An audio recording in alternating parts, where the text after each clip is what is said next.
नमस्कार दोस्तों, हमारे यूट्यूब चैनल एग्जाम लर्नर में आपका स्वागत है। दोस्तों आज के इस वीडियो में हम लोग यूपीपीसीएससी एग्ज़ाम 2022 के लिए और reality grade exam GS paper के लिए जीएस टॉप 20 क्वेश्चन का ये 12वां सेट है। इसके पहले 11 सेट हल कराए जा चुके हैं।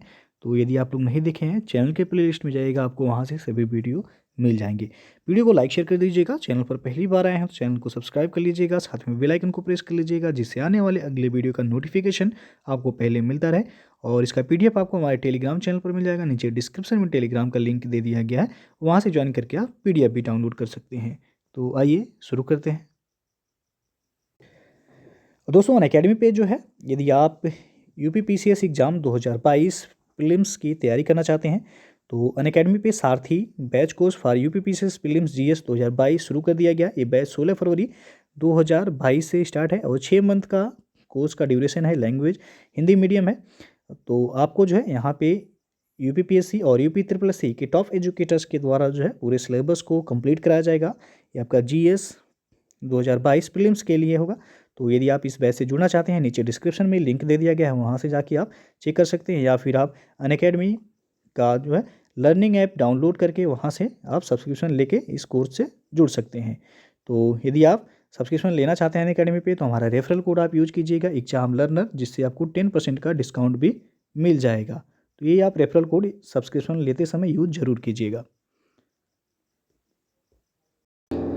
दोस्तों अनअकैडमी आपके लिए लेकर आया है मेगा सब्सक्रिप्शन ऑफर। यदि आप 1 साल का सब्सक्रिप्शन खरीदते हैं अनअकैडमी पे तो आपको 2 मंथ का फ्री सब्सक्रिप्शन दिया जा रहा है।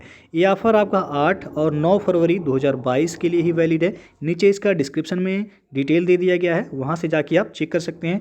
और यदि आप 6 महीने का सब्सक्रिप्शन लेते हैं अनअकैडमी पे तो आपको 1 मंथ का एक्स्ट्रा फ्री सब्सक्रिप्शन जो है दिया जा रहा है। ये भी ऑफर आपका 8 और 9 फरवरी तक ही वैलिड है। और आपको बता दें कि अनअकैडमी पे जो है गवर्नमेंट एग्जाम स्कॉलरशिप टेस्ट जो है कराया जा रहा है। आप चाहे एसएससी एग्जाम जो है की तैयारी कर रहे हैं, बैंक या रेलवे किसी भी एग्जाम की तैयारी कर रहे हैं, तो इस जो है टेस्ट को ज्वाइन करके आप जो है ढेर सारे इनाम जीत सकते हैं। रैंक 1 जो है जो लाएगा उनको जो आप देख सकते हैं, आपका लैपटॉप दिया जाएगा। फिर जो है रैंक 2 से लेके रैंक 6 तक के लिए जो है सैमसंग गैलेक्सी का जो है स्मार्टफोन है, और रैंक 7 से रैंक 16 यानी कि 16 तक जो है एक JBL का ट्रू वायरलेस जो है ईयरबड्स है। तो ये भी आप जो है जीत सकते हैं। तो आज का जो प्रश्न है, निम्नलिखित कथनों पर विचार कीजिए। पहला दिया गया, ये परतदार चट्टानें होती हैं और इनमें जीवाश्मों का अभाव होता है। तीसरा दिया गया, ये आर्थिक दृष्टि से सबसे महत्वपूर्ण चट्टानें हैं। तो उपयुक्त कथन का निम्नलिखित में से कौन सी चट्टानों से संबंधित है? 4 विकल्प दिया गया, इसमें आपको बताना है कि कौन सा ऑप्शन सही हो जाएगा। तो ये जो तीनों कथन दिया गया है धारवाड़ क्रम की चट्टानों से संबंधित है। धारवाड़ क्रम की चट्टानों की उत्पत्ति आर्कियन क्रम की चट्टानों की अपरदन एवं निक्षेपण से हुई है। ये परतदार चट्टानें होती हैं, इनमें जीवाश्मों का अभाव पाया जाता है। इस क्रम की चट्टानों का जन्म कर्नाटक के धारवाड़, बेल्लारी व शिमोगा जिले में हुआ है। देश की लगभग सभी प्रमुख धातुएं जैसे सोना, मैग्नीज, लोहा, तांबा, टंगस्टन, जस्ता, क्रोमियम इन्हीं चट्टानों में ही मिलती हैं। तो ये चट्टानें जो आर्थिक दृष्टि से सर्वाधिक महत्वपूर्ण चट्टानें हैं। तीनों ही कथन जो दिया गया वह धारवाड़ क्रम की चट्टानों से संबंधित है, तो बी ऑप्शन सही हो जाएगा। अगला प्रश्न आपका, कयाल पाए जाते हैं तो ये केरल में पाए जाते हैं। डी ऑप्शन सही होगा। केरल में पाए जाने वाले लैगून को कयाल कहा जाता है। यह समुद्र या महासागर के किनारे पर बनने वाला एक उथला जल क्षेत्र होता है जो किसी पतली स्थलीय भित्ति द्वारा सागर से अंशतः या पूर्णतः अलग हो जाता है, और इसका निर्माण अधिकांशतः अपतट रोधिका या प्रवाल भित्ति या जो प्रवाल वलय द्वारा तटवर्ती जल को मुख्य सागर से पृथक कर देने से होता है। तो कयाल पूछा गया है कहाँ पाए जाते हैं, तो केरल में पाए जाते हैं। अगला प्रश्न आपका, भारत में शीतकालीन पवनों की दिशा क्या होती है? तो शीतकालीन की पवनों की दिशा उत्तर पूर्व से दक्षिण पश्चिम होती है। बी ऑप्शन यहाँ पे सही होगा। भारत में शीत ऋतु में पवनों की दिशा उत्तर पूर्व से दक्षिण पश्चिम होती है, और यही उत्तरी पूर्वी हवाएं बंगाल की खाड़ी से आर्द्रता ग्रहण करती हैं एवं तमिलनाडु और उसके आसपास के क्षेत्र में वर्षा करती हैं। तो ये प्रश्न पूछा जाता है शीतकालीन में जो है किस राज्य में वर्षा होती है, तो तमिलनाडु में होता है, और वह लौटते हुए मानसून के कारण वर्षा होता है। अगला प्रश्न आपका, विश्व में मूंगा रेशम का उत्पादन सर्वाधिक किया जाता है? तो भारत के द्वारा किया जाता है मूंगा रेशम का सर्वाधिक उत्पादन। बी ऑप्शन से हो जाएगा। रेशम की 5 व ज्ञात किस्में हैं, जिसमें पहला है मलबरी, दूसरा है ट्रोपिक लत्सर, और तीसरा है ओकतसर, और चौथा है ईरी, और पांचवा है मूंगा। तो भारत में रेशम की सभी जो ज्ञात पांचों किस्मों का उत्पादन किया जाता है, और मूंगा रेशम का विश्व में सर्वाधिक उत्पादन वह भारत में ही किया जाता है। तो बी विकल्प सही हो जाएगा। अगला प्रश्न है, निम्नलिखित में से प्राकृतिक बंदरगाह नहीं है कौन सा? तो इसमें बी विकल्प जो दिया गया है चेन्नई बंदरगाह, तो ये प्राकृतिक बंदरगाह नहीं है। पूर्वी तट पर चेन्नई बंदरगाह ये देश का सबसे पुराना तथा तीसरा सबसे बड़ा बंदरगाह है। यह एक कृत्रिम एवं खुला सागरीय बंदरगाह है। कांडला बंदरगाह हो गया, मार्मुगाओ बंदरगाह एवं मुंबई बंदरगाह, ये सभी प्राकृतिक बंदरगाह हैं। चेन्नई एक कृत्रिम बंदरगाह है। अगला जो प्रश्न आपका, केंद्रीय बजट 2021-22 में कृषि क्षेत्रक ऋण के लिए कितने धन का प्रावधान किया गया है? तो अभी आपका 2022-23 का भी बजट पेश कर दिया गया है केंद्र सरकार के द्वारा। तो इसमें 21-22 का पूछा गया तो 16.5 लाख करोड़ रुपए था, लेकिन इस बार के बजट में ये 18.5 लाख करोड़ रुपए किया गया है कृषि क्षेत्रक ऋण के लिए। अगला प्रश्न है आपका, निम्नलिखित में से कौन सा सुमेलित नहीं है? एक तरफ योजना दिया गया है, दूसरी तरफ उनका प्रारंभ वर्ष दिया गया है, तो कौन सा सुमेलित नहीं है ये आपको बताना है। तो यहाँ पे सी विकल्प जो दिया गया, लक्षित सार्वजनिक वितरण प्रणाली 1998, ये आपका गलत है। ये आपका 1997 होगा, ना कि 1998। तो बाकी सभी सही हैं। खाद्यान्न बैंक योजना 2001 में शुरू हुआ था। अंत्योदय अन्न योजना 2000 में शुरू हुआ। एकीकृत बाल विकास सेवाएं 1975 में शुरू की गई थी। तो लक्षित सार्वजनिक वितरण प्रणाली 1997 में शुरू हुआ था। ये 1 जून 1997 से जो है गरीबी रेखा से नीचे रहने वाले परिवारों यानी कि बीपीएल को प्रति परिवार प्रति माह 35 किलोग्राम खाद्यान्न प्रदान करने हेतु प्रारंभ की गई थी। अगला क्वेश्चन है, भारतीय शेयर बाजारों के संबंध में क्या असत्य है, यानी कि क्या गलत है इसमें? तो पहला जो दिया गया है, बॉम्बे स्टॉक एक्सचेंज यानी कि बीएसई का संवेदी सूचकांक सेंसेक्स कहलाता है, जिसमें कुल 60 शेयर शामिल होते हैं। तो यहाँ पे पहला ही गलत हो जाएगा। इसमें 30 शेयर शामिल होता है, ना कि 60 शेयर। तो पहला तो गलत है, असत्य आपसे पूछा गया। दूसरा दिया गया, नेशनल स्टॉक एक्सचेंज यानी कि एनएसई की स्थापना फेरवानी समिति की सिफारिश पर की गई थी, ये आपका सही है। तो आपसे असत्य पूछा गया, पहला गलत है, तो ये ऑप्शन सही होगा केवल एक। बॉम्बे स्टॉक एक्सचेंज ये एशिया एवं भारत का सबसे पुराना स्टॉक एक्सचेंज है। इसकी स्थापना हुई थी 1875 ईस्वी में हुई थी। और बम्बई स्टॉक एक्सचेंज द्वारा जारी संवेदी शेयर सूचकांक सेंसेक्स ये 30 शेयरों का होता है, ना कि 60। तो पहला ही गलत है, दूसरा जो है आपका यहाँ पे सही है। तो गलत पूछा गया था, ये ऑप्शन सही हो जाएगा। अगला क्वेश्चन है, निम्नलिखित को सुमेलित कीजिए। एक तरफ योजना दिया गया है, दूसरी तरफ उनका प्रारंभ वर्ष दिया गया है। तो आपको मिलान करना है और कूट के माध्यम से बताना है कि कौन सा विकल्प सही होगा। तो पहला है मृदा स्वास्थ्य कार्ड योजना, 2015 में ये शुरू हुआ था, तो ये का हो जाएगा तीसरा। पीएम किसान सम्मान निधि योजना 2019 में शुरू हुआ, तो यहाँ पे बी का दूसरा हो जाएगा, जिनमें 2,000 रुपये आपको पता होगा 3 किस्त दिए जाते हैं 6,000 रुपये का पीएम किसान सम्मान निधि योजना में। उसके बाद है राष्ट्रीय कृषि विकास योजना, तो इसकी शुरुआत हुई थी 2007 में, सी का हो जाएगा चौथा। और ई नाम योजना की शुरुआत 2016 में हुई, तो डी का हो जाएगा पहला। 3-2-4-1 3-2-4-1 आप देख सकते हैं, सी विकल्प यहाँ पे सही हो जाएगा। अगला प्रश्न है, निम्नलिखित में से कौन सा कथन सत्य है? पहला दिया गया, भारत विश्व का तीसरा सर्वाधिक मत्स्य उत्पादक देश है। दूसरा है, भारत विश्व में फल और सब्जियों का सर्वाधिक उत्पादक देश है। तो कौन सा विकल्प यहाँ पे सही होगा? तो यहाँ आपका दोनों ही गलत है, तो सी ऑप्शन सही होगा, उपयुक्त में से कोई नहीं। भारत विश्व का दूसरा जो है सर्वाधिक मत्स्य उत्पादक देश है, न कि तीसरा। उसके बाद भारत विश्व में फल और सब्जियों का सर्वाधिक उत्पादक देश है दिया गया, ये भी गलत है। चीन फल और सब्जी उत्पादन में पहले स्थान पे है, भारत जो है सब्जी और फल के उत्पादन में दूसरे स्थान पे है। तो दोनों ही गलत हैं, सी ऑप्शन सही हो जाएगा यहाँ पे, उपयुक्त में से कोई नहीं। अगला प्रश्न है, निम्नलिखित में से कौन सुमेलित नहीं है? एक तरफ योजना है, दूसरी तरफ उनका प्रारंभ वर्ष दिया गया है, तो कौन सा सुमेलित नहीं है?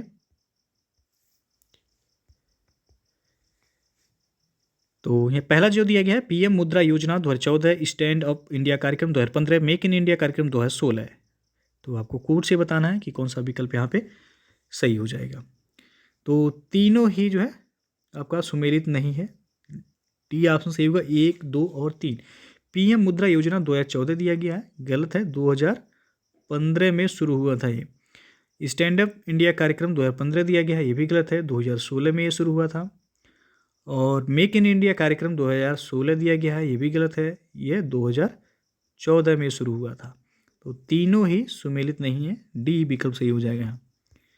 अगला क्वेश्चन है विश्व व्यापार संगठन यानी कि WTO की कृषि पर समझौते व्यवस्था यानी कि एग्रीमेंट ऑन एग्रीकल्चर के अधीन प्रदान किए जाने वाला घरेलू समर्थन स्पेशल एंड डिफरेंशियल बॉक्स, जिसे ESD बॉक्स कहते हैं, क्या होता है?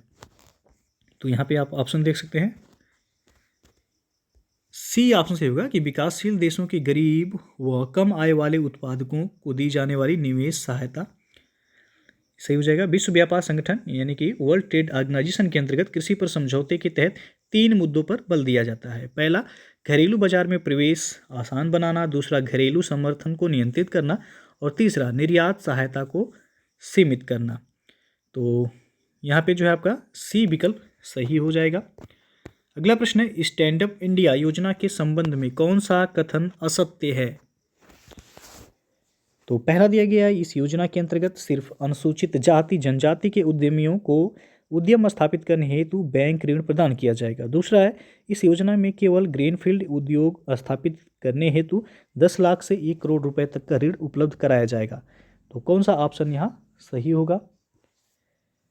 तो यहाँ पे पहला जो है आपका जो दिया गया यह गलत है, असत्य आपसे पूछा गया है। दूसरा जो है वो सही है। तो असत्य आपसे पूछा गया है, ये ऑप्शन सही होगा, केवल 1। स्टैंड अप इंडिया योजना अप्रैल 2016, अभी आपको बताएं इसके पहले, अप्रैल 2016 में प्रारंभ की गई थी और इस योजना का उद्देश्य था प्रत्येक बैंक शाखा द्वारा कम से कम एक अनुसूचित जाति या जनजाति या महिला उद्यमियों को ग्रीनफील्ड उद्यम स्थापित करने हेतु 10 लाख से 1 करोड़ रुपए तक के बैंक ऋण उपलब्ध कराना है। ये उद्यम विनिर्माण, सेवा क्षेत्र, कृषि संबद्ध या व्यापार क्षेत्र से संबंधित हो सकते हैं।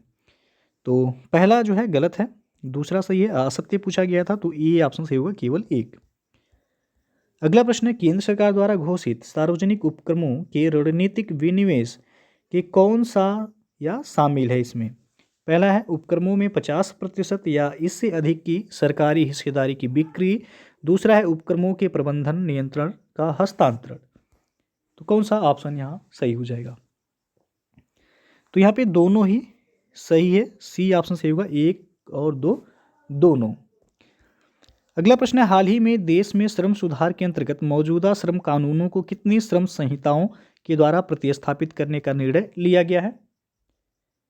तो 4, डी ऑप्शन यहाँ पे सही होगा। हाल ही में श्रम सुधार प्रक्रिया के तहत केंद्र सरकार द्वारा वर्तमान में देश में लागू 44 केंद्रीय श्रम कानूनों को 4 श्रम संहिताओं के द्वारा प्रतिस्थापित करने का निर्णय लिया गया है, जिनमें पहला है मजदूरी संहिता, दूसरा है सामाजिक सुरक्षा संहिता, तीसरा है औद्योगिक संबद्ध संहिता और चौथा है व्यावसायिक सुरक्षा, स्वास्थ्य और कार्य स्थितियां संहिता। तो 4 है, इसमें डी ऑप्शन सही हो जाएगा।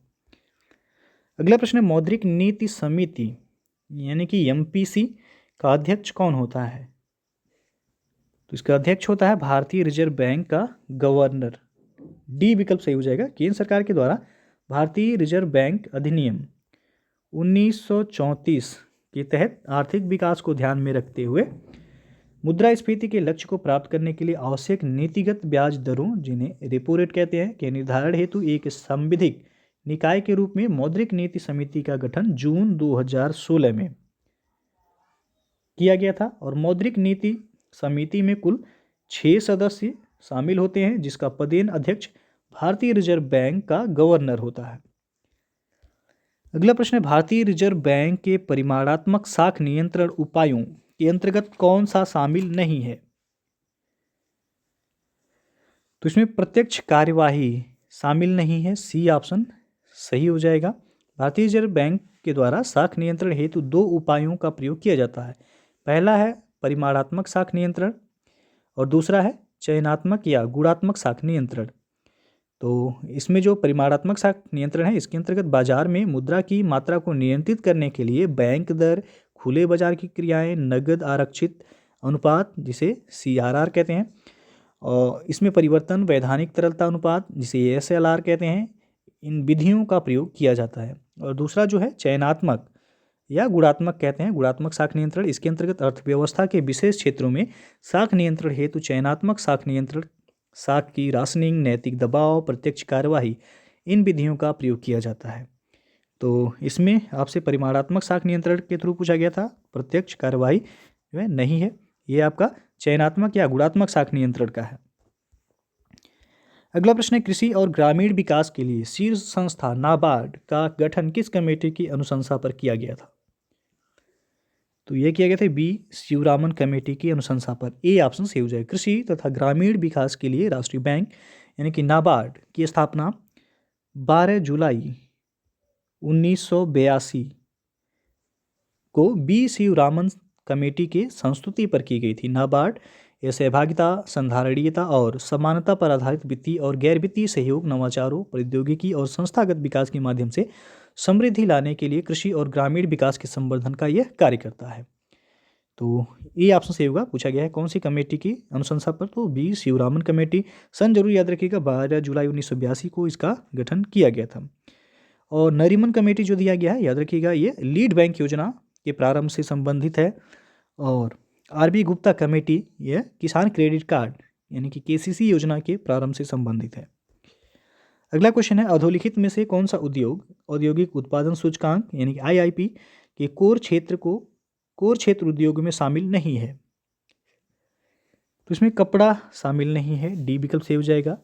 कपड़ा उद्योग कोर क्षेत्र में शामिल नहीं है। कोर क्षेत्र के अंतर्गत 8 प्रमुख उद्योग इसमें शामिल हैं, जिनमें पहला है रिफाइनरी, दूसरा है विद्युत, तीसरा है इस्पात, चौथा है कोयला, पांचवा है कच्चा तेल, छठवां है प्राकृतिक गैस, सातवां सीमेंट और आठवां उर्वरक। इसमें कपड़ा शामिल नहीं है। और अगला क्वेश्चन है, संयुक्त राष्ट्र महासभा के 76वें सत्र के अध्यक्ष के रूप में निर्वाचित अब्दुल्ला शाहिद किस देश के नागरिक हैं? तो ये हैं मालदीव के। C विकल्प से हो जाएगा। हाल ही में संयुक्त राष्ट्र महासभा का अध्यक्ष मालदीव के विदेश मंत्री अब्दुल्ला शाहिद को निर्वाचित किया गया है। अब्दुल्ला शाहिद वर्ष 2021-22 के लिए संयुक्त राष्ट्र महासभा के 76वें सत्र की अध्यक्षता करेंगे। तो दोस्तों, ये था आपका आज के टॉप 20 सीरीज का 12वां सेट। तो इसके पहले जो है 11 सेट अपलोड कर दिए गए हैं। जो लोग नहीं देखे हैं, चैनल के प्लेलिस्ट में जाके आप वहाँ से सभी वीडियो को देख सकते हैं। तो वीडियो अच्छा लगा हो लाइक शेयर कर दीजिएगा। चैनल को सब्सक्राइब नहीं किए हैं, चैनल को सब्सक्राइब कर लीजिएगा। साथ में बेल आइकन को प्रेस कर लीजिएगा, जिससे आने वाले अगले वीडियो का नोटिफिकेशन आपको पहले मिलता रहे। तो वीडियो को पूरा देखने के लिए बहुत बहुत धन्यवाद।